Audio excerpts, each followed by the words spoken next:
اعوذ باللہ من الشیطان الرجیم بسم اللہ الرحمن الرحیم الحمد للہ رب العالمین والعاقبۃ للمتقین والجنۃ للمطیعین والنار للملحدین ثم الصلاة والسلام على اشرف الانبیاء والمرسلین شفیع المذنبین نبینا ابی القاسم محمد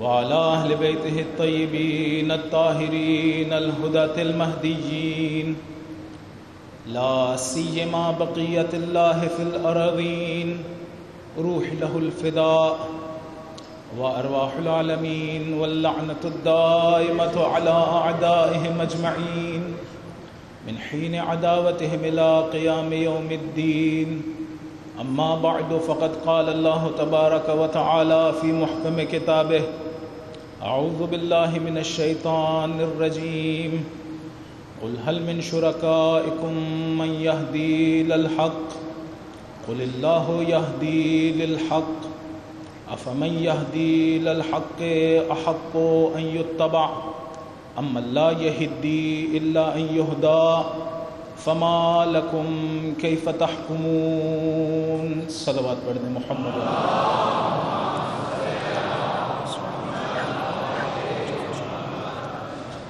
یہ آیت جس کی تلاوت کا شرف میں نے حاصل کیا سورہ یونس کی 35ویں آیت۔ خوب آج آپ کے لیے اس کا ترجمہ بھی کرتا ہوں اور پچھلی بحث سے اسے ربط دیتا ہوں۔ خداوند متعال فرماتا ہے قل هل من شرکائکم من یہدی الی الحق، وہ جو تم غیر اللہ کی عبادت کرتے ہو، جسے شریک خدا قرار دیتے ہو، بتاؤ ان میں سے کوئی ہے جو حق کی ہدایت کرتا ہو، حق کی طرف ہدایت کرتا ہو؟ پھر کہتے ہیں قل اللہ یہدی للحق، اللہ ہے جو حق کی طرف ہدایت کرتا ہے۔ اب یہاں سے جو بحث ہے اس کے بعد وہ ہمارے مطمع نظر ہے، وہ کیا ہے؟ افمن یہدی الی الحق احق ان یتبع اما لا یہدی الا ان یہدی۔ اب ہم سے سوال کر رہا ہے خدا کہتا ہے یہ بتاؤ کہ وہ جو حق کی طرف ہدایت کرتا ہے کیا وہ سزاوار ہے اس کا کہ اس کی اتباع کی جائے، یا وہ سزاوار ہے جو کبھی بھی ہدایت نہ پاتا اگر کوئی آ کے اسے ہدایت نہ دیتا؟ یعنی وہ خود محتاج ہدایت تھا، وہ مہتدی ہوا۔ ایک ہوتا ہے ہادی، ایک ہوتا ہے مہتدی۔ صفات کی طرف اشارہ ہے، لیکن ان ساری صفات کا مجموعہ کون ہے؟ وہ جسے ہم امام کے نام سے یاد کرتے ہیں، وہ جسے ہم امام کے نام سے یاد کرتے ہیں۔ ہمارے ذہنوں میں یہ تھا، یا بہت سے لوگوں کے ذہنوں میں یہ تھا کہ وہ جسے ہم امام کہتے ہیں نا، اس کے امام ہونے کا مطلب یہ ہے کہ اس نے حکومت کرنی۔ درست ہے کہ اس کو حق کے حکومت حاصل ہے، لیکن یہ اس امام کی پوری تعریف نہیں ہے، یہ اس کے کاموں میں سے ایک کام ہے۔ صرف علی ایک ایسی ہستی ہے جن کو لوگوں نے کہا کہ ہم آئے ہیں آپ کی بیعت کرنے، اور علی نے کیا فرمایا اگر خدا نے ہم سے وعدہ نہ لیا ہوتا، اگر خدا نے ہم سے وعدہ نہ لیا ہوتا تو میں جس طرح سے اونٹنی کی یا اونٹ کی مہار اس کی کوہان پہ چھوڑ دی جاتی ہے، اس طرح سے آپ لوگوں کو چھوڑ دیتا۔ لوگ جوک در جوک آئے اور علی کی بیعت کی۔ ایک درود پڑھیے محمد و آل محمد علیہ السلام۔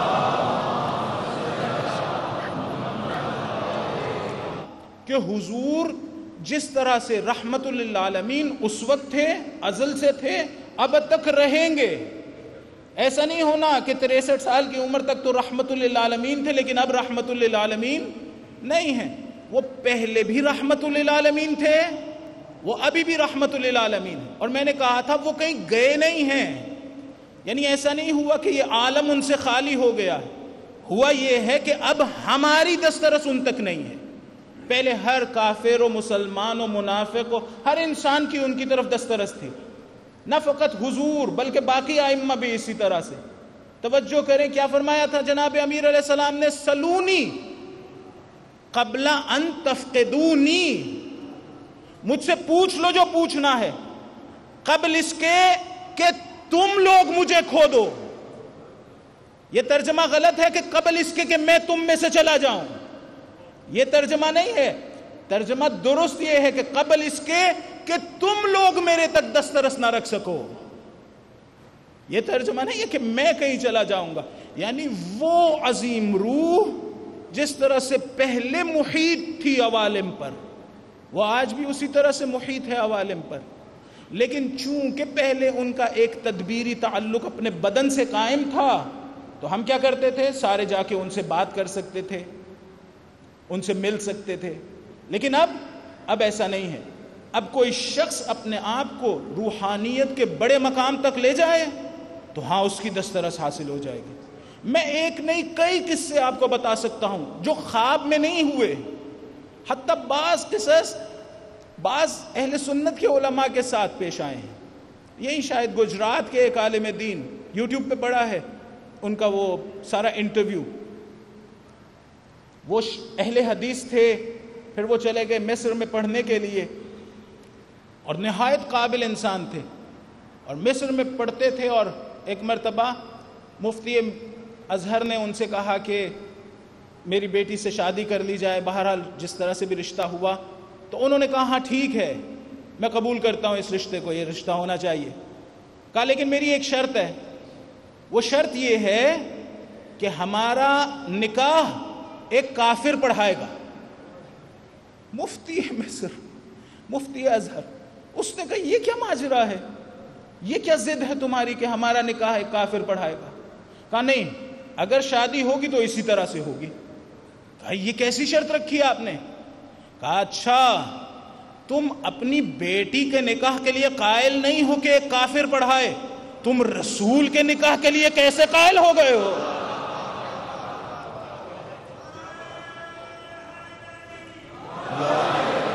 تم کیسے قائل ہو گئے؟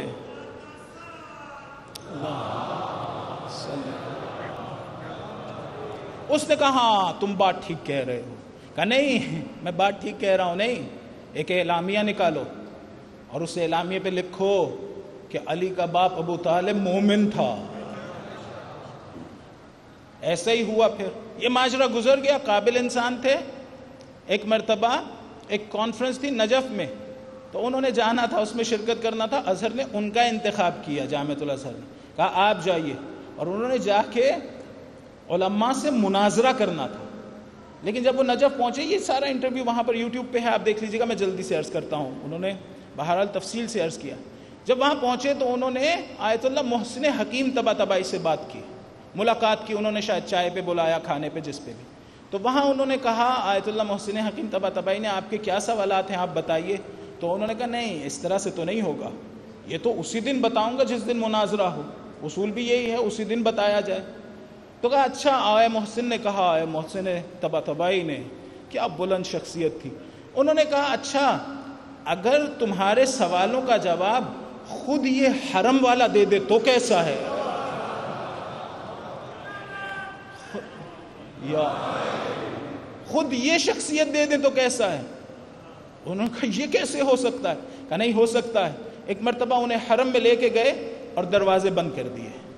وہ خود کہتے ہیں میں تھوڑا سا گھبرایا، بہرحال دروازے بند کر دیے. ایک شیعہ کے علاقے میں آئے ہوئے ہیں. پھر وہ اپنا قصہ بتاتے ہیں کہ خود انہوں نے مولا سے ملاقات کی، اور مولا نے نہ فقط یہ کہ وہ سوال جو انہوں نے لکھ رکھے تھے ان کے جواب بھی دیے.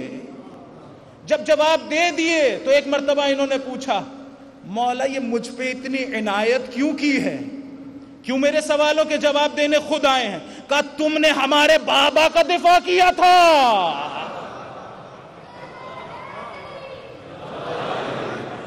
تم نے ہمارے بابا کا دفاع کیا تھا. کریم ابن کریم. اللہ وہ پہلے اہل حدیث تھے. جائیے دیکھیے، ابھی بھی شاید زندہ ہیں، کچھ عرصے پہلے تک تو ہمارے دوست بعض احباب مل کے آئے ہیں ان سے، اور انہوں نے ایک عالم دین نے، شیعہ عالم دین نے ان کا انٹرویو لیا ہے۔ ایک درود پڑھیے محمد و آل محمد علیہ السلام۔ یا آیت اللہ محمد تقی جعفری کا قصہ خود انہوں نے بیان کیا ہے۔ نجف میں گرم راتوں میں کسی دن میں جب ایک امام کی ولادت کی شب تھی بہرحال، اور سب بیٹھے تھے اور جشن کا سما تھا اور شعر و شاعری اور اس طرح کی محفل تھی بہرحال طلاب کی، وہاں پر ایک واقعہ پیش آیا اور سب طلاب سے پوچھا گیا تھا کہ تم دنیاوی ایک لذت کو، اس کو ترجیح دیتے ہو، سچ بتانا ہے، اسے ترجیح دیتے ہو یا علی سے ملاقات کو ترجیح دیتے ہو؟ تو انہوں نے اس بارے میں سوچا بھی نہیں، انہوں نے کہا میں علی سے ملاقات میں کسی چیز کو ترجیح نہیں دیتا ہوں، اور یہ کہہ کے تو اپنے کمرے میں آ گئے، اور تھوڑی دیر بعد دیکھا کہ ایک نورانی شخصیت آئی ہے، پوچھا کون ہے؟ کہا وہی جس سے ملاقات کا تمہیں شوق ہے، یا علی۔ تو عزیزان ایسا نہیں ہے کہ میں سوچوں یہ دنیا خالی ہو گئی ہے اب ان ہستیوں سے، وہ کہیں چلے گئے ہیں، اب دنیا خالی۔ اور روایات میں ہے کہ جمعرات کے دن ہمارے اپنے مرحوم، ہمارے والدین مثلا یا آباء و اجداد ممکن ہے، ذوی الحقوق، وہ آتے ہیں ہمارے گھروں میں اور آ کے دیکھتے ہیں کہ یہ میرے لیے کوئی اچھا کام کر رہا ہے یا نہیں۔ اچھا ان کے بارے میں تو یہ درست ہے کہ وہ آ سکتے ہیں، لیکن ہمارے ائمہ ہم یہ سوچیں کہ نہیں ایسا نہیں ہے، ان کی روحیں محیط ہیں عوالم پر، ان کی ولایت خدا نے انہیں اس طرح کی۔ لیکن پھر سے توجہ کیجئے، میں کہہ رہا ہوں خدا نے یہ عنایت کی ہے، خدا نے عنایت کی ہے۔ خدا نے قرآن میں کہا ہے رسول سے انک میت و انہم لمیتون، آپ بھی میت ہیں باقی لوگ بھی میت ہیں۔ کیا مطلب؟ یعنی سب مردہ ہیں، ابھی ہم لوگ بھی مردہ ہیں، اور اس وقت جس وقت رسول خدا صلی اللہ علیہ وآلہ وسلم کو فرما رہے تھے وہ بھی اس وقت حیات نہیں رکھتے تھے؟ نہیں، علماء نے اس کا مطلب یہ بیان کیا ہے کہ اگر انسان خود اپنے آپ کو دیکھے تو نہ اس کی ذات اپنی ہے نہ کوئی صفت اس کی اپنی ہے، اس میں فرق نہیں ہے، نہ رسولوں میں، نہ انبیاء میں، نہ اولیاء میں، نہ ائمہ میں۔ اگر خود ان کی طرف نگاہ کریں تو نہیں، ان کا اپنا کچھ نہیں ہے، ان کو سب خدا نے عطا کیا ہے، اسی لیے شدت تواضع رکھتے تھے۔ خدا کے سامنے کائنات کا سب سے بڑا متواضع شخص وقت کا امام ہوتا ہے، سارے ائمہ ہوتے۔ کیوں؟ اس لیے کہ ہم لوگ کمزور لوگ ہیں، جو کچھ ہمیں دیا ہوا ہوتا ہے بہت سے اوقات میں سمجھتے ہیں کہ یہ میرا ہے، حقیقت میں میرا نہیں ہے، لیکن وہ غافل نہیں ہوتے، ہمیشہ متوجہ رہتے ہیں۔ جب ہمیشہ متوجہ رہتے ہیں اور شدت توجہ ہے تو سب سے زیادہ تواضع ہے۔ امام سے پوچھا مولا آپ کو کیسے پتہ چلتا ہے کہ آپ امامت کے منصب پر آ گئے ہیں؟ پچھلے امام جو ہیں وہ شہید ہو گئے ہیں، اور آپ کہا جس وقت ایسا ہوتا ہے تو تواضع کی ایک وہ کیفیت جو پہلے نہیں تھی حاصل ہوتی ہے۔ رسول خدا معراج پہ گئے، خدا نے کہا تمہیں پتہ ہے مجھے کون اچھا لگتا ہے، سب سے زیادہ اچھا کون لگتا ہے؟ ادب کے مقام ہے، ادب کا مقام ہے خدا سے بات کرنا۔ حضور نے نہیں فرمایا ہاں مجھے پتہ ہے کون اچھا لگتا ہے، فرمایا مولا آپ بتائیے کون اچھا لگتا ہے۔ کاملاً متواضع۔ ایت اللہ جوادی آمولی نے کیا ارشاد فرمایا؟ فرمایا رسول کا خلیفہ ہونا یا اللہ کا خلیفہ ہونا، اس کا مطلب یہ ہے کہ وہ کمالات جو اللہ کے تھے اللہ نے اسے عطا کر دیے ہیں، یہ ان صفات میں خدا کا نائب ہے، یہ ان صفات میں خدا علیم ہے، یہ مظہر علیم ہے۔ یا خدا علیم ہے، یہ مظہر علیم ہے، خدا قدیر ہے، یہ مظہر قدیر ہے۔ رسول کی صفات میں خلیفہ ہونا، اب مجھے ذرا سوچ کے بتلائیے یہ مقام کیسا ہوگا؟ کیا یہ عام معمولی مقام ہے؟ ایک درود پڑھ دیجئے محمد و آل محمد علیہ السلام۔ پھر سے مل کے ایک درود پڑھیے محمد و آل محمد۔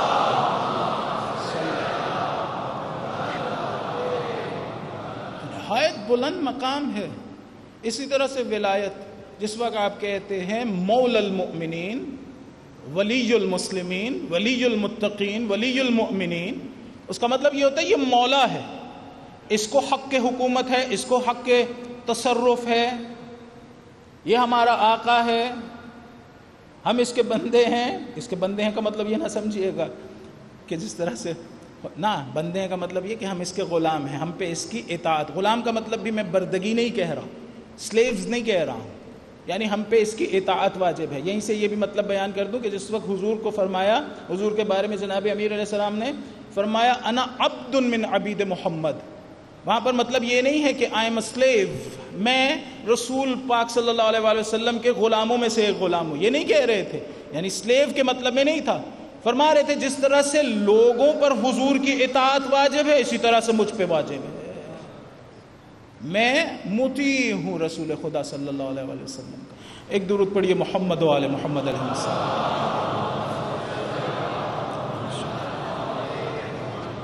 تو بہرحال یہ ایک اور ٹائٹل، اسی طرح سے امین ہونا، اسی طرح سے شاہد ہونا۔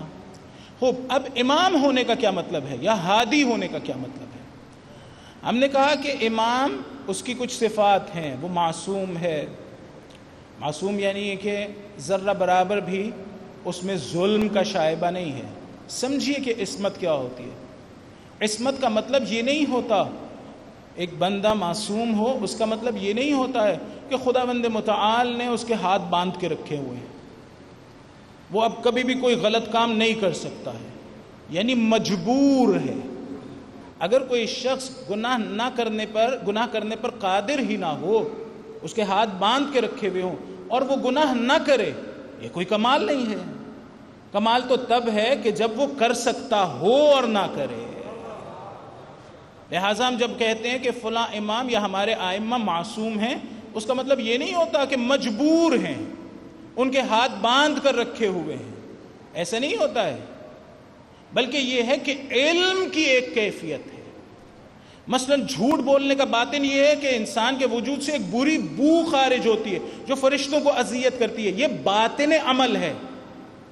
یا مثلا یتیم کا مال کھانے کا باطن یہ ہے، قرآن کہتا ہے کہ انہم یاکلون فی بطونہم نارا، اگر کوئی یتیم کا مال کھائے تو وہ اپنے پیٹ میں آگ ڈال رہا ہے۔ ہم یہ قرآن میں پڑھتے ہیں اور ہمارے ذہن میں تصور آتا ہے وہ ولی خدا دیکھتا ہے اسے۔ علم کی ایک ایسی کیفیت ہے، جب ایسی کیفیت حاصل ہوتی ہے تو پھر وہ گناہ کا ارتکاب نہیں کرتا۔ امام سے کسی نے پوچھا مولا آپ گناہ کیوں نہیں کرتے؟ کہا اگر تم سے کہا جائے کہ فضلہ کھا لو تو کیا کھاؤ گے؟ کہا نہیں مولا، اس فضلے کی قباحت میرے لیے واضح ہے، روشن ہے۔ مولا نے فرمایا بس اسی طرح تمام گناہوں کی قباحت ہمارے لیے روشن ہے۔ جب ایسی کیفیت ہو تو پھر کس طرح سے گناہ کا ارتکاب کیا جائے؟ نہیں، تو اس کا مطلب ہے عصمت کا بھی یہ مطلب نہیں ہے کہ اس کو روک کے رکھا ہوا ہے۔ آپ اگر توجہ کریں تو وہاں جہاں فرمایا ہے انما یرید اللہ لیذھب عنکم الرجس اہل البیت ویطہرکم تطہیرا، وہاں کیا کہا ہے؟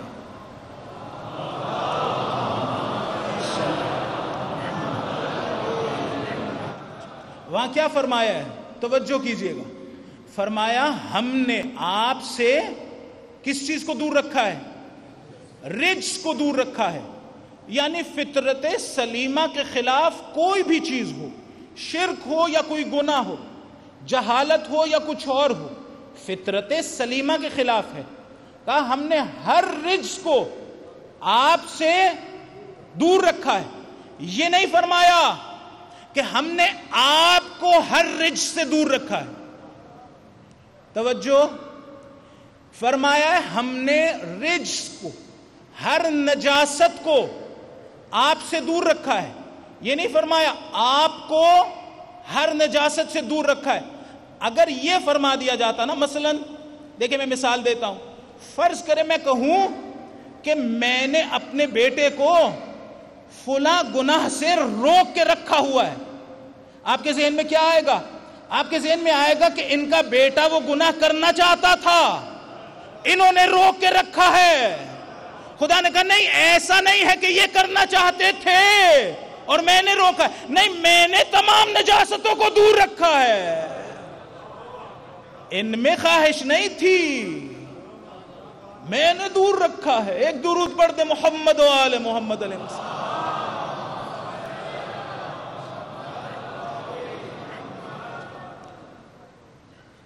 توجہ ہے، تو وہاں جبر نہیں ہے، علم کی ایک ایسی حالت ہے جس کی بدولت گناہ کے بارے میں سوچتے بھی نہیں. جو ہمیں منع کرتے ہوں گناہ کے بارے میں سوچنے سے، وہ خود کر کیسے کریں گے؟ ایک درود پڑھیے محمد و آل محمد علیہ السلام. چونکہ ہماری ذمہ داریوں سے متعلق بات بھی کرنی ہے غیبت میں، ساتھ ہی ساتھ اختصار سے یہ بات کرتا چلوں.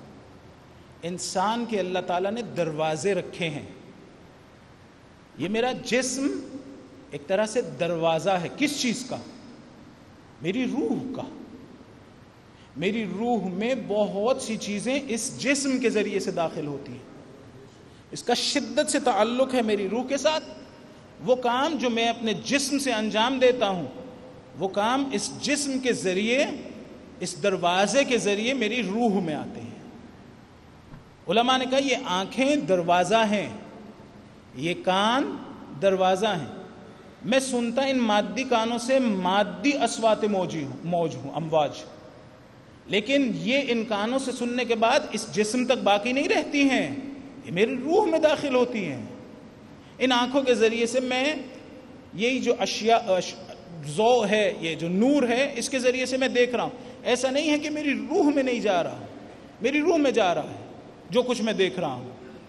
جب اتنا اہم ہے یہ، تو پھر کیا ہوتا ہے؟ جو کچھ میں ان کانوں سے سنتا ہوں، جو کچھ میں ان آنکھوں سے دیکھتا ہوں، اس کا ایک اثر میری روح پہ ہوتا ہے، میرے ارادے پر ہوتا ہے. میرے ارادے پر یہ دیکھنا اور یہ سننا اثر کرتا ہے. ایک امتحان ہوا بچوں کا، چھوٹے بچوں کا. کیا کیا؟ ایک جگہ پر کینڈیز، چاکلیٹس، کوئی چیز میٹھی جو بچوں کو اچھی لگتی ہے وہ رکھ دی گئی، اور بچوں سے کہا بچوں آپ لوگوں نے یہ کھانی نہیں ہے. بچے وہاں کھیل میں مشغول تھے. تجربہ کیا جا رہا تھا، ایک ایکسپیریمنٹ تھا، تجربہ کیا جا رہا تھا. بچوں سے کہا بچوں آپ نے یہ کھانی نہیں ہے، آپ کھیلتے رہیں بس. تو وہ بچے جو مڑ مڑ کے اسی چاکلیٹ کو دیکھا کرتے تھے، ایک وقت آیا جا کے کھا لی. بچے جو اس کی طرف دیکھ ہی نہیں رہے تھے، اپنے آپ کو روکنے میں کامیاب ہو گئے. اگر میں ایک بری چیز دیکھتا رہوں گا مسلسل، آہستہ آہستہ اس مقام پر چلا جاؤں گا کہ اس کا ارتکاب کروں گا. یہ نہیں ہونا ہے میرے ساتھ کہ میں ایک چیز سنتا رہوں، ایک ماحول میں رہوں. فرض کریں وہاں ایک بری بات مسلسل کی جاتی ہے. بچوں میں ہوتا ہے نا، جوانوں میں خصوصاً، بھئی فلاں جگہ تو یہ چیز ملتی ہے، مثلا فلاں جگہ تو یہ کام ہوتا ہے. اگر یہ مسلسل سنتا رہوں گا، آہستہ آہستہ ایک مقام آئے گا جہاں پر میں خود جا کے اس میں مبتلا ہو جاؤں گا. لہٰذا کیا طریقہ ہے ان بیماریوں سے بچنے کا، ان گناہوں سے بچنے کا؟ واضح طریقہ یہ ہے کہ اصلاً میں ان چیزوں کی طرف شروع سے ہی توجہ نہ کروں، دیکھوں ہی نہیں، سنوں ہی نہیں. اب مجھے طریقے ڈھونڈنے چاہیے اس کے لیے. کیسے میں ایک گناہ کو نہ دیکھوں، کیسے ایک گناہ سے بچوں؟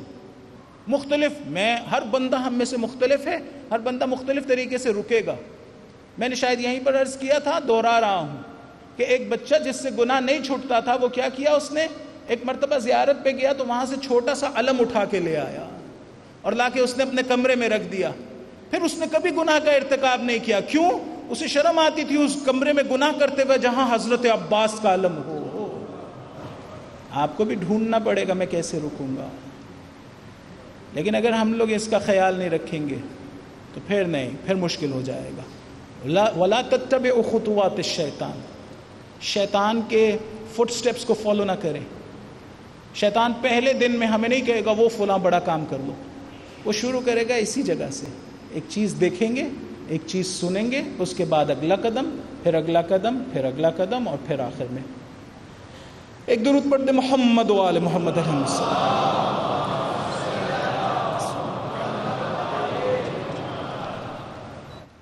تو یہ عناوین مختلف ہیں. خلافت کا مطلب یعنی نیابت. کیسی نیابت؟ صفات میں نیابت.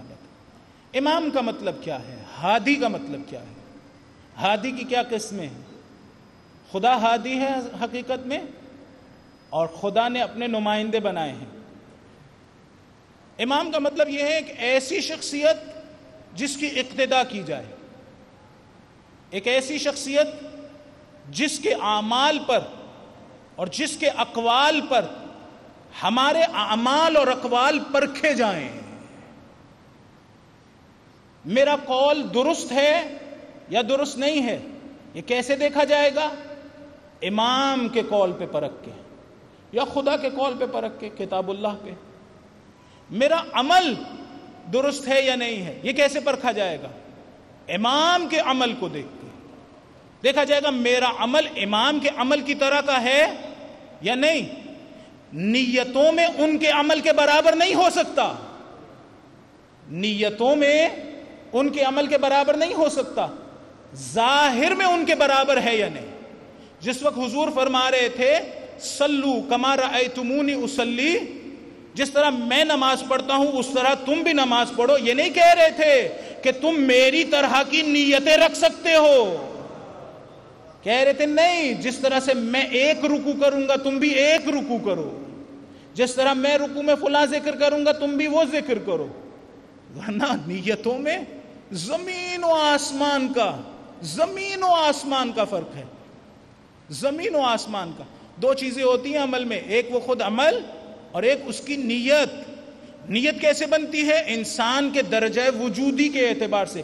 جتنا بڑا انسان ہوگا اتنی ہی بڑے درجے کی اس کی نیت ہوگی، جتنی پاکیزگی ہوگی اتنے ہی بلند درجے کی نیت ہوگی، جتنی معرفت ہوگی اس عمل کی اور جس کے سامنے وہ عمل انجام دیا جا رہا ہے اس کی، اتنی ہی بلند درجے کی نیت ہوگی. تلواریں بہت سے لوگ چلا رہے تھے، رسول نے ایک کے لیے کہا تھا کہ اس کی ایک ضربت بندگی ثقلین سے افضل ہے. کیوں؟ اس لیے کہ اس کی معرفت ثقلین سے افضل تھی اور نیتیں بھی ثقلین سے افضل. عالی ترین نیتوں پر. لہذا ایک ایسی شخصیت ہے امام جس کے، اور دیکھیے اگر ایسا ہو تو ہماری کیا حالت ہو جائے گی. اگر ہمارے اقوال، حتیٰ بعض لوگوں نے کہا ہے کہ حتیٰ نیتیں، اگر ہماری نیتیں امام کی نیتوں کے ساتھ پرکھی جائیں، ہمارے اعمال امام کے اعمال پہ پرکھے جائیں. علی میزان الاعمال، حدیث ہے، علی اعمال کا میزان ہے. میزان، میرے اعمال علی کے اعمال پہ پرکھے جائیں، میری باتیں علی کے، ہم کہاں کھڑے ہوئے ہوں گے؟ نہ ہماری معرفت میں کچھ ہے، نہ ہماری نیتوں میں کچھ ہے، نہ ہمارے اقوال ویسے ہیں. اب ذرا بتائیے کہ ذرہ برابر بھی اپنے اعمال پہ تکبر کرنا چاہیے؟ نہیں. ہمیشہ خدا کی بارگاہ میں اس طرح سے رہنا چاہیے کہ خدایا یہ عمل تیرے قابل نہیں ہے، یہ عمل تیرے قابل نہیں ہے. اگر تجھے دیکھا جائے تو یہ عمل تیرے قابل نہیں ہے. اگر میں اپنے آپ کو دیکھوں اور تجھے دیکھوں یہ عمل تیرے قابل نہیں ہے. لیکن اگر میں تیری رحمت کو دیکھوں تو تو یہی قبول کر لے گا. بالکل اس طرح سے اسے سمجھیے کہ فرض کرے میرا بچہ، چھوٹا سا بچہ ڈرائنگ کرے اور میری شکل بنانے کی کوشش کرے. ایک شخص جس نے عمامہ آبا کبا پہنا ہوا ہے اور وہ کارٹون بنائے، ہو یہ جو بنائے گا 2 سال کا 4 سال کا بچہ، کیا اس بنے ہوئے میں اور مجھ میں شباہت ہوگی؟ نہیں، شباہت نہیں ہوگی. لیکن پھر بھی مجھے تو اچھا لگ رہا ہوگا کہ اس نے محبت میں بنائی ہے. ایسا ہی ہے، ہم بھی اسی طرح سے ہیں پروردگار کے مقابلے میں. خدا وہ عبادتیں جو ہم کرتے ہیں وہ تیرے لائق نہیں ہیں، لیکن تجھے دیکھتے ہیں تو دل میں یقین پیدا ہوتا ہے، تو قبول کر لے گا. ایسا ہی ہے. بتائیے کیسا کریم پروردگار ہے. ایک درود پڑھیے محمد و آل محمد علیہ السلام.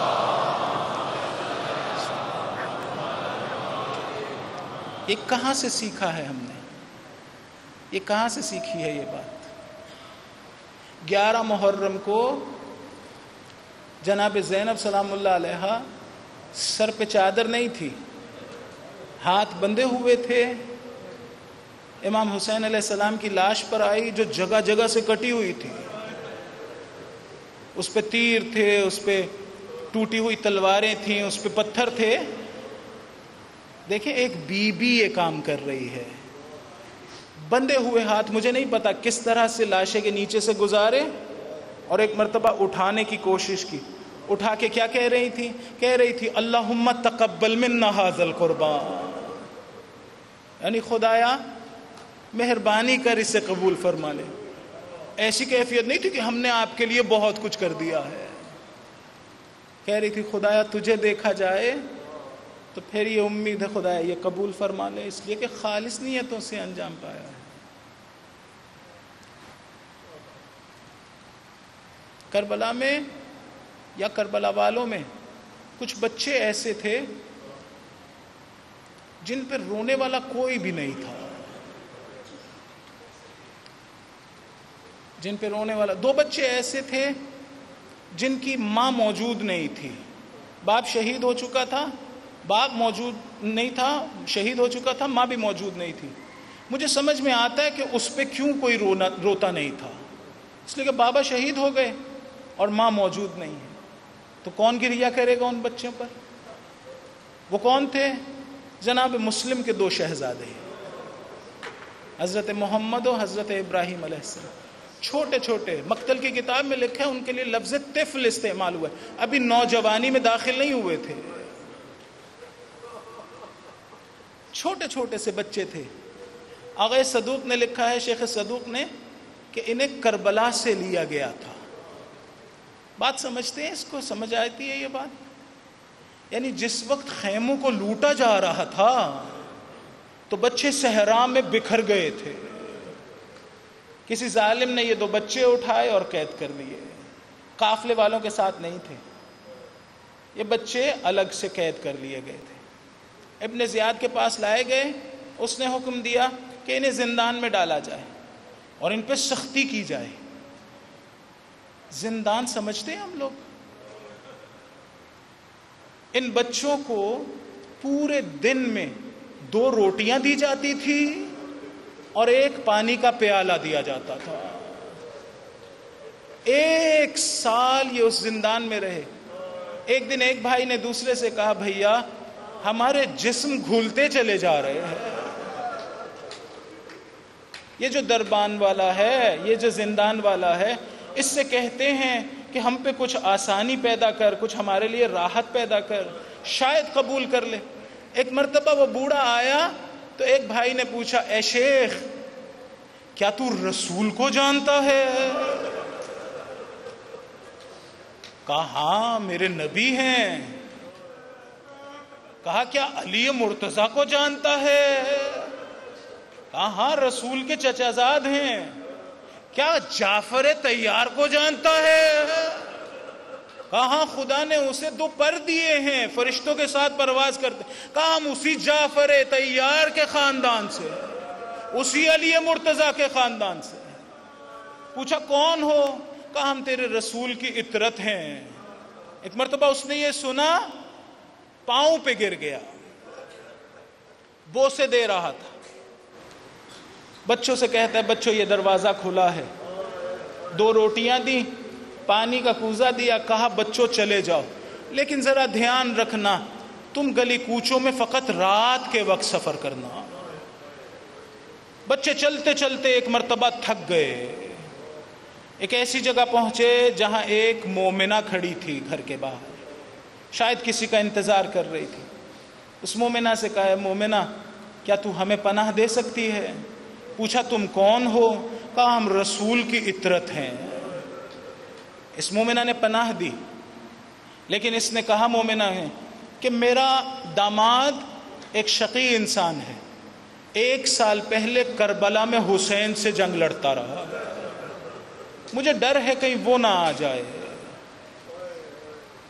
بچوں کو کمرہ دیا، عجیب جملے ہیں مقتل کے۔ ایک بھائی نے دوسرے بھائی سے کہا بھیا بڑے عرصے کے بعد ہم قید سے رہا ہوئے ہیں، آؤ ایک دوسرے کے گلے لگ کے سو جائیں، اجرکم اللہ، اجرکم اللہ۔ ایک دوسرے کے گلے لگے، سو گئے۔ ادھر رات کے وقت اس کا داماد آیا، دروازہ کھٹکھٹایا، اس مومنہ نے کہا کون ہے؟ اس نے بتایا میں ہوں۔ مومنہ نے کہا اس وقت کیا کرنے آیا ہے؟ جا چلا جا. اس نے کہا دروازہ کھولو، بہت زیادہ تھکا ہوا ہوں. دروازہ کھولا، پوچھا کیوں تھکا ہے؟ کہا سارا دن 2 بچے ڈھونڈتا رہا ہوں. مومنہ نے نہیں بتایا. بالآخر رات کے وقت اسے بچوں کی آواز آئی. اندھیرے میں ہاتھ مار رہا تھا، ایک مرتبہ چھوٹے بھائی پر اس کا ہاتھ پڑا.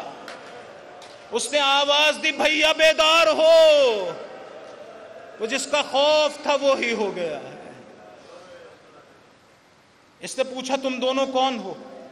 کہا ہم جواب دیں گے، کیا ہمیں امان دیتا ہے؟ کہا ہاں امان دیتا ہوں. کہا خدا اور اس کے رسول کی امان. کہا تو کہیں خلافت وعدہ خلافی تو نہیں کرے گا، امان توڑے گا تو نہیں؟ کہا نہیں، خدا اور اس کے رسول کی قسم نہیں توڑوں گا. ایک مرتبہ بتایا ہم رسول کی اولاد ہیں. اس نے کہا کہ تم موت سے بھاگ رہے تھے اور موت ہی کی طرف آ گئے ہو. دونوں کو رسیوں سے جکڑ دیا. صبح دونوں کو لے کے گیا دریا کے کنارے. اپنے غلام سے، حبشی غلام سے کہا ان دونوں کے سر اڑا دے. یہ غلام لے کر جا رہا تھا، بچے ننگی تلوار دیکھ رہے تھے. ایک مرتبہ بچوں نے کہا اے غلام، تو تیری سیاہی کس قدر شبیہ بلال ہے، تو کس قدر بلال سے شباہت رکھتا ہے. اس غلام نے پوچھا بچوں تم کون ہو؟ کہا ہم بلال کے آقا رسول کی اولاد ہیں. اس نے یہ سنا تلوار پھینکی، کہا میں یہ کام نہیں کروں گا. دریا سے تیرتا ہوا دوسری طرف چلا گیا. اس شخص نے اپنے بیٹے سے کہا تم آگے بڑھو، ان 2 بچوں کے سر کاٹو. اس بچے نے بھی یہی کام، اس شخص کے لڑکے نے، اس کے بیٹے نے یہی کام کیا. اب یہ خود تلوار لے کر آگے بڑھا. بچوں نے کیا کہا؟ کہا دیکھ تجھے پیسے چاہیے ہے نا، تو ایسا کر ہمیں بازار میں جا کر بیچ دے. رسول کی اولاد بازار میں بک رہی ہو. اس نے کہا نہیں میں تمہیں قتل کروں گا. کہا اچھا اگر یہ نہیں کرتا تو ہمیں عبید اللہ ابن زیاد کے دربار لے جا، دیکھ وہ کیا کرتا ہے. کہا نہیں فقط تمہیں ذبح کروں گا اور کچھ نہیں. کہا اچھا اگر ایسا کرنا ہی ہے ہمیں اجازت دے کہ ہم چند رکعت نماز پڑھ لیں. اس نے کہا اگر تم سمجھتے ہو نماز تمہیں بچائے گی تو پڑھ لو. ایک مرتبہ دونوں بچوں نے نماز پڑھی. نماز جب ختم ہو گئی ظالم نے تلوار اٹھائی، چھوٹے بھائی کے سامنے بڑے بھائی کو ذبح کیا. مقتل کے جملے ہیں چھوٹا بھائی بڑے کا خون اپنے اوپر ملتا تھا، اس میں غلطاں ہوا. ایک مرتبہ چھوٹے بھائی کو ذبح کیا گیا، دونوں لاشوں کو دریا میں بہایا گیا. 2 چھوٹے چھوٹے سر عبید اللہ ابن زیاد کے دربار میں پہنچے. ان سروں پر اور ان بچوں پہ کوئی رونے والا نہیں تھا. کیوں؟ اس لیے کہ بابا پہلے شہید ہو گئے اور ماں موجود نہیں تھی. لیکن میں قربان ہو جاؤں ان 2 بچوں پر جن کی ماں کربلا میں موجود تھی، لیکن ان پہ رونے والا کوئی نہ تھا. جناب اون، جناب محمد، کیا مظلومیت ہے. جناب زینب موجود ہیں لیکن گریہ نہیں کرتی. اپنے بھائی پر دونوں بچے فدا کر دیے لیکن گریہ کیوں نہیں کر رہی؟ ارے علی اکبر کے جنازے پہ تو گریہ کرتی تھی، ان 2 چھوٹے بچوں پہ گریہ کیوں نہیں کرتی؟ شاید جواب دے اگر میں نے اپنے بچوں پہ گریہ کیا، ارے میرا بھائی حسین پریشان ہو جائے گا. علی اکبر پہ اس لیے گریہ کر رہی ہوں کہ مجھے حسین کے دل کی کیفیت معلوم. ان بچوں پہ کسی نے گریہ نہ کیا لیکن میرا دل کہتا ہے جب یہ بی بی کوفہ سے شام، شام سے کربلا ایک مرتبہ واپس مدینہ آئی ہوگی، گھر میں داخل ہوئی ہوگی، دو چھوٹے چھوٹے مصلے دیکھے، ایک مرتبہ شاید گریہ بلند ہوا ہو، ہائے میرا بیٹا، ماتم حسین